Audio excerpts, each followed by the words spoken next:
So this is my third recording of this. I've tried to map this out as perfectly as easily as I can.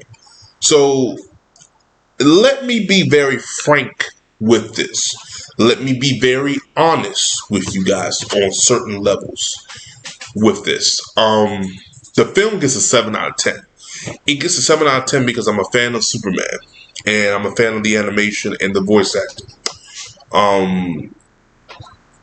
There's characters in here, and they're not characters. You get what I'm saying with that? This film had my expectations very high to this because I grew up with the Legion of Superheroes for the kids WB, and I love that version. My expectations are very high with this film because I've grown to love it with the Legion of Superheroes, especially with Superman and the mythos. This film has a lot of problems.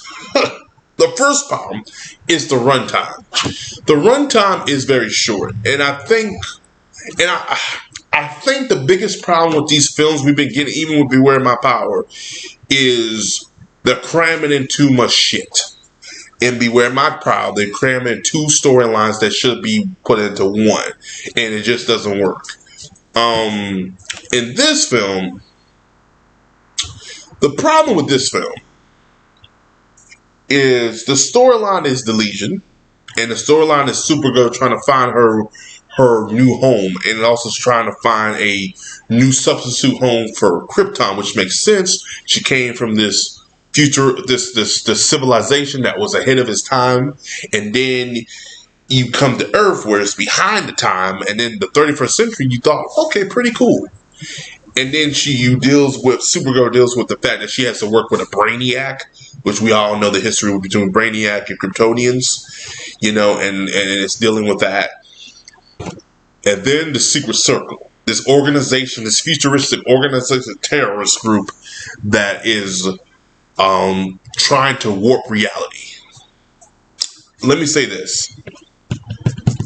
On paper, it doesn't sound like much. But in a film, when you're trying to juggle a lot of things with characters and story, it's a lot.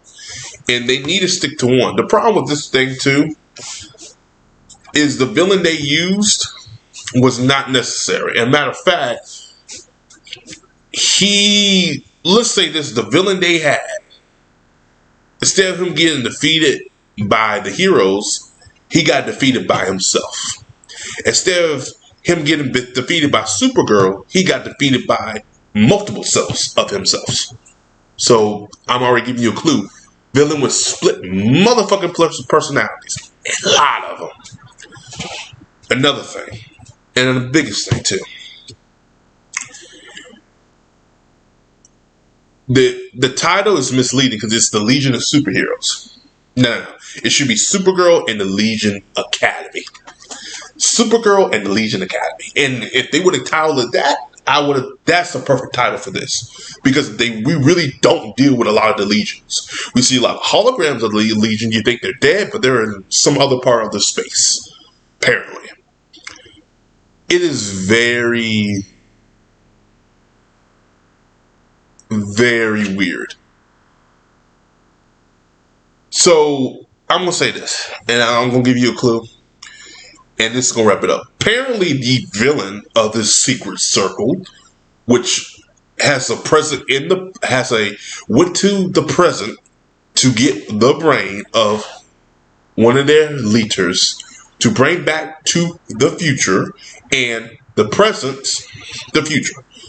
But so here's the thing: the Secret Circle is in the present and in the past.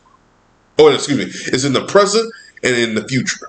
So what they do is use a character to overhear a conversation so he can break into a facility so he can crack a code and so he can break in and get the warping reality technology. On paper, that sounds like a genius idea. However, in reality, when it's come off on screen, it's a waste of time and it doesn't make a lot of sense. And it's like, you can fake that head and you can really break the code. And then you find out who it really is, who does it. You sit there like, you could have broke that code. And multiple members could have broke that code. It's jarring because they should have just used the Fatal Five. I probably didn't want to use the Fatal Five again because the Justice League Fatal Five film that came out a couple of years ago, about 3 or 4 years ago, the one that I recently reviewed, or they could have used Impelgrax. I think his name is and the other dude. I can't. The one that's similar to Darkseid in a way.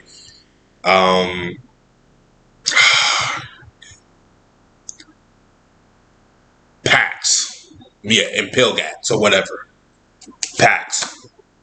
And I would have been fine with that. But we got this, and I don't know. Like I said, a low 7. I don't see myself rewatching this film again. It was good, but it's just, I expected more.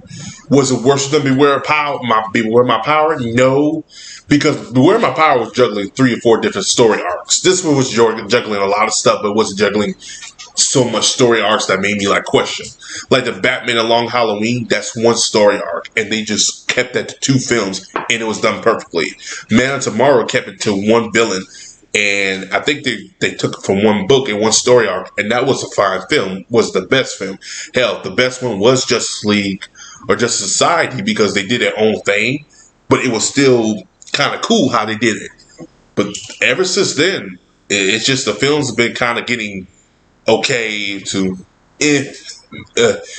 okay to great, which is Justice Society. Batman Long Halloween was perfect, and then Beware My Power was like, what the hell? And Beware My Power was like, what the fuck? And this one was like, okay, like, what are you doing? So that's kind of where I am with it. I enjoyed it. Like I said, I'm not gonna rewatch this film again. I have my takes on it. I just don't think this was a good idea on multiple levels. So, but the animation is good, the voice acting is good, but yeah, like I said, there's an after credit scene that leads to the next one, Justice League War of Worlds, I believe, which is a War World.